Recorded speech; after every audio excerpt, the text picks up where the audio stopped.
Olá, tudo bem? Espero que vocês tenham tido uma boa semana e hoje iniciaremos o 30º estudo do Evangelho segundo São João.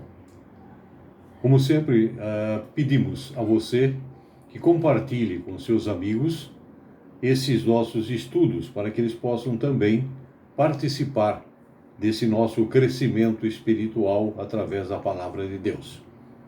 Terminamos o nosso 29º estudo no Evangelho de João, capítulo 17. Hoje vamos iniciar com o capítulo 18, conforme nós falamos no nosso estudo anterior. Esse capítulo 18 de João é dividido em 3 sessões. Primeiro, a prisão de Jesus é registrada nos versículos 1 até o 18. Segundo, o julgamento diante de Anás é registrado nos versículos 19 a 27. E, finalmente, a terceira sessão é o julgamento diante de Pilatos, que são registrados nos versículos 28 até o 40.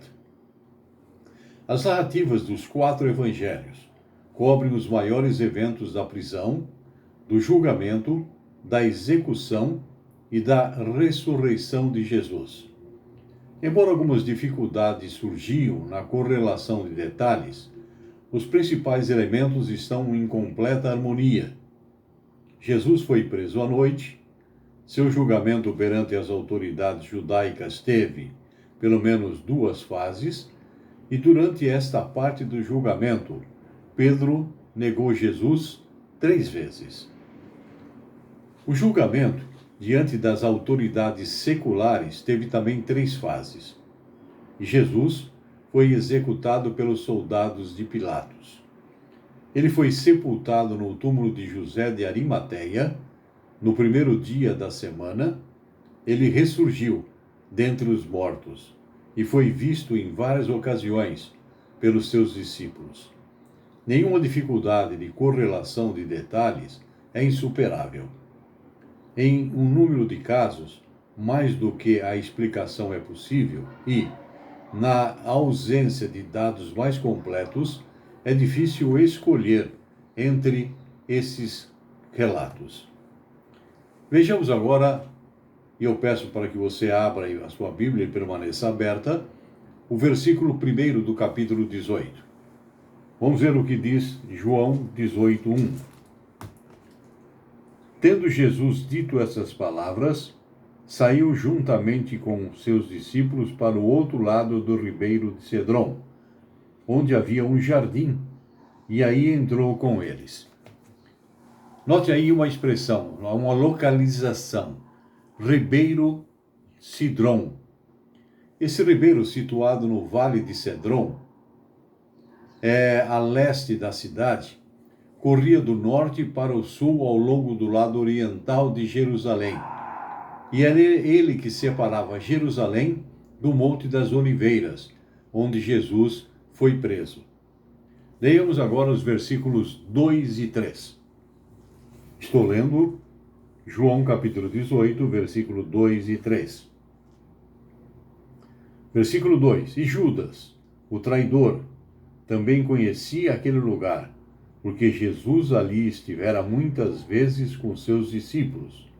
Tendo, pois, Judas recebido a escolta dos principais sacerdotes dos fariseus, alguns guardas, chegou a este lugar com lanternas, tochas e armas.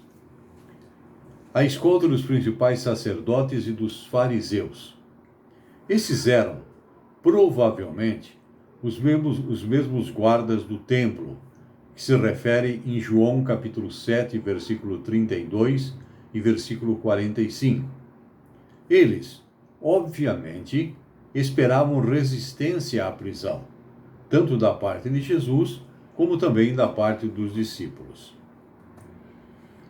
Leiamos versículo 4. João, capítulo 18, versículo 4, nos diz: Sabendo, pois, Jesus todas as coisas que sobre ele haviam de vir, adiantou-se e perguntou-lhes: A quem buscais?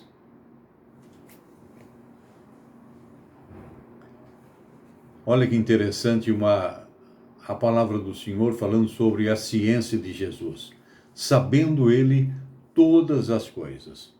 Não foi novidade para Jesus a sua prisão. Note que aqui nos versos 7 e no verso 11, Jesus estava pronto para ser preso e também para ser interrogado. Não esboçou nenhuma tentativa de escapar aquilo para que ele viera fazer. Vamos ler agora versículos 5 até o 7. Versículo 5. Respondeu-lhes a Jesus, o Nazareno. Então Jesus lhe disse: sou eu. Ora, Judas, o traidor, que também estava com eles, quando, pois, Jesus lhe disse: sou eu, recuaram e caíram por terra. Jesus, de novo, lhes perguntou: a quem buscais? Responderam: a Jesus, o Nazareno. Uma expressão importante aparece nesses versículos, repetida pelo menos 2 vezes. Sou eu. Aqui pode ser uma simples identificação, mas mesmo assim, a resposta de Jesus coincide com o nome solene de Deus, eu sou, usado na tradução grega do Antigo Testamento, conhecido como Septuaginta, registrada em livro de Êxodos, capítulo 3, versículo 14, que você pode confirmar. Leiamos agora versículo 8 e 9. João, capítulo 18, versículo 8 e 9. Então lhes disse Jesus: já vos declarei que sou eu. Se a mim, pois, que buscais, deixar ir a estes, para que se cumprir a palavra que dissera: não perdi nenhum dos que me deste. Jesus pede para que deixai ir a estes. Então, mesmo nesta hora crucial, Jesus estava preocupado com seus discípulos. Confira isso também em João capítulo 17, versículo 12. Versículo 9 fala sobre a palavra que Jesus dissera. Refere-se aqui à declaração de Jesus que João registra no capítulo 6, versículo 39, que nós já comentamos e você pode retornar, ver pelo YouTube, no nosso canal, no estudo de número 10. Leiamos agora versículos 10. João 18, versículo 10, que nos fala: então Simão Pedro puxou da espada que trazia e feriu o servo do sumo sacerdote, cortando-lhe a orelha direita. E o nome do servo era Malco. Pedro feriu o servo do sumo sacerdote. Temos aqui um mal concedido ou concebido ato de resistência.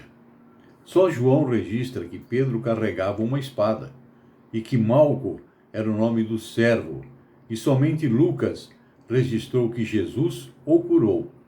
Você pode confirmar esse fato lendo Lucas capítulo 22, versículo 51.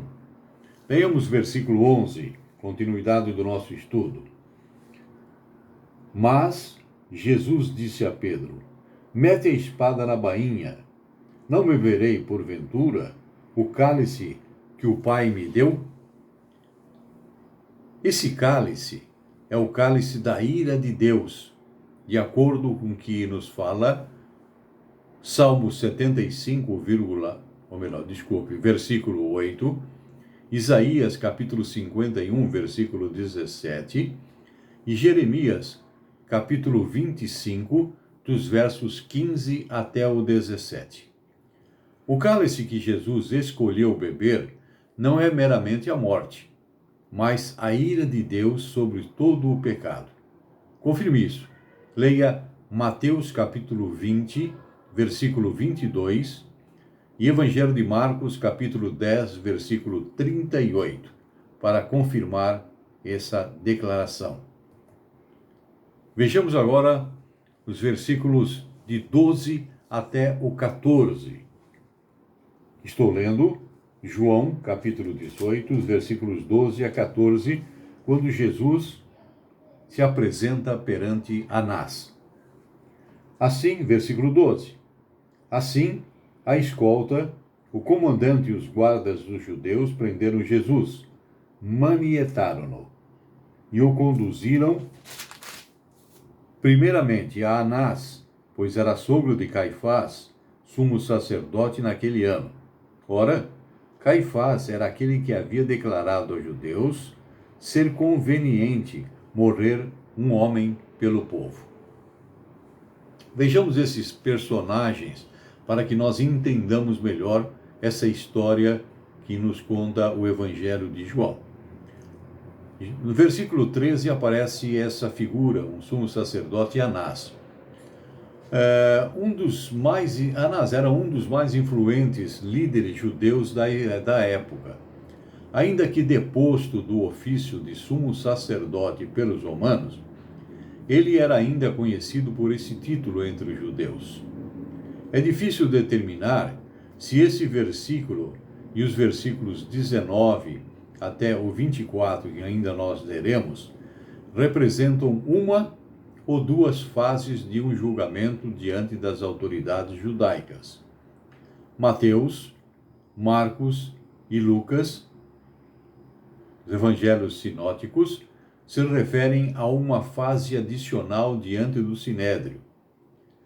A julgar pela descrição das regras para julgamento encontradas no Mishnah, de uns 2 séculos depois, os procedimentos aqui foram marcados por sérias irregularidades e violações da lei judaica daquela época. Leamos agora versículo 15. João, capítulo 18, versículo 15. Pedro nega a Jesus. Simão Pedro e outro discípulo seguiam a Jesus, sendo esse discípulo conhecido do sumo sacerdote. Entrou no pátio deste com Jesus. Olha que interessante. Outro discípulo.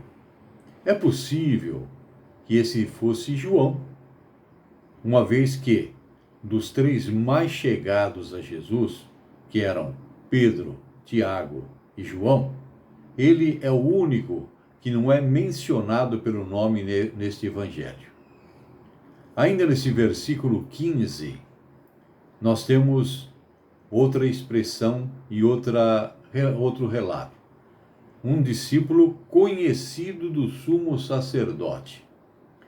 Ele foi admitido ao palácio e até mesmo se lhe permitiu convidar um hóspede, de acordo com o que nós leremos em João, capítulo 18, versículo 16.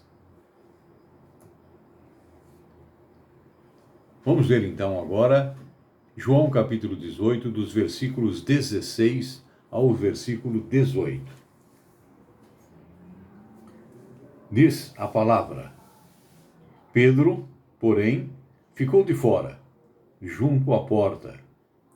Saindo, pois, o outro discípulo, que era conhecido do sumo sacerdote, falou com a encarregada da porta e levou Pedro para dentro. Então,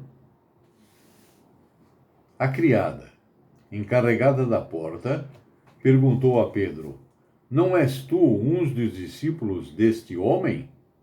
Não sou, respondeu ele.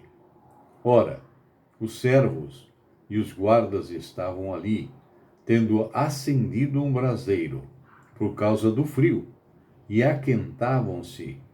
Pedro estava no meio deles, esquentando ou aquentando-se também. Versículo 17, que nós acabamos de ler, apresenta a narrativa da negação de Pedro e é interrompida no Evangelho de João por uma parte do processo de julgamento, como nós lemos ou leremos ainda dos versículos 19 até o 24.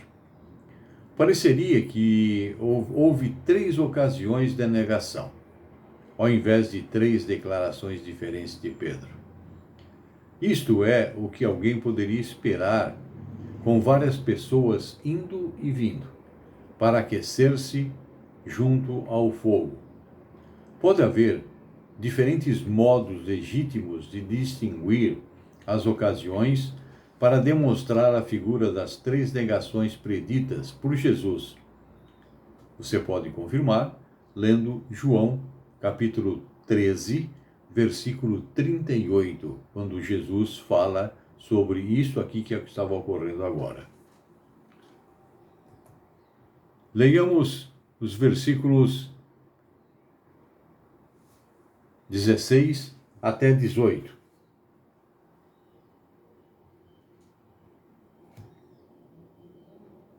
Novamente, para nós continuarmos esse nosso estudo sobre esse assunto.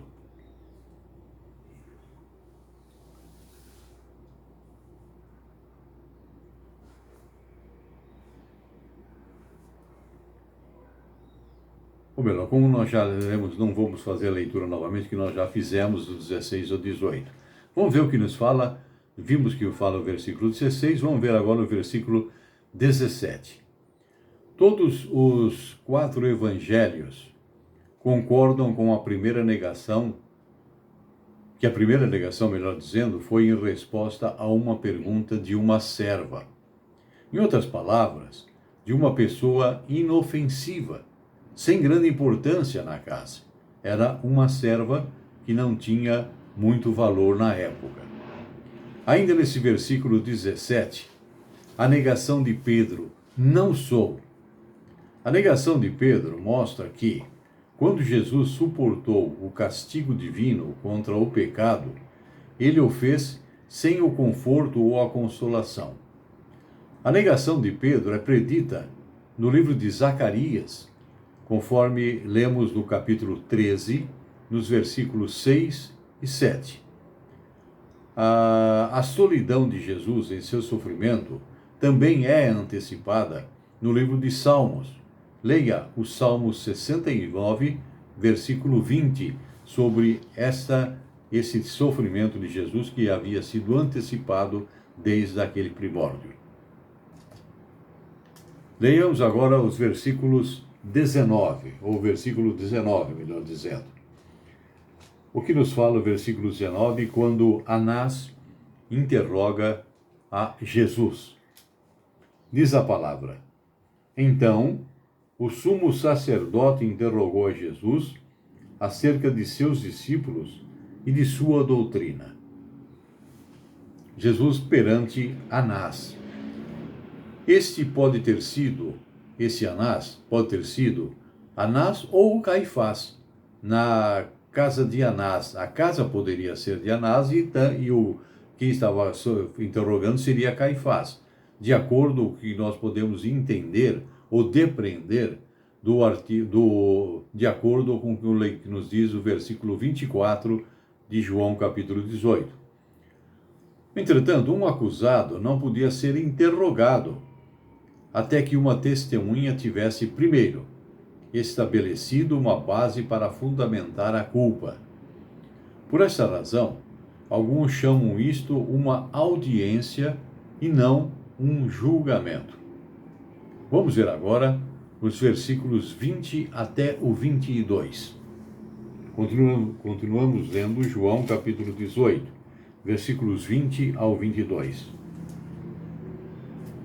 Diz a palavra: declarou-lhe Jesus: Eu tenho falado francamente ao mundo, ensinei continuamente, tanto nas sinagogas como no templo, onde todos os judeus se reúnem, e nada disse em oculto. Versículo 21. Por que me interrogas? Pergunta aos que ouviram o que lhe falei. Bem sabem eles o que eu disse. Dizendo ele isto, um dos guardas que ali estava deu uma bofetada em Jesus, dizendo: é assim que falas ao sumo sacerdote? Versículo 22, um dos guardas, vamos fazer um destaque para essa passagem. Um dos guardas deu uma bofetada em Jesus. Isto, obviamente, era altamente irregular, especialmente quando o prisioneiro estava amarrado, conforme nos testifica João, capítulo 18, versículo 24, estava manietado. Vamos ver agora versículo 23 e 24. João, capítulo 18, versículo 23 e 24. Diz a palavra: replicou-lhe Jesus: se falei mal, dá testemunha do mal. Mas, se falei bem, por que me feres? Então, Anás o enviou, manietado, à presença de Caifás, o sumo sacerdote.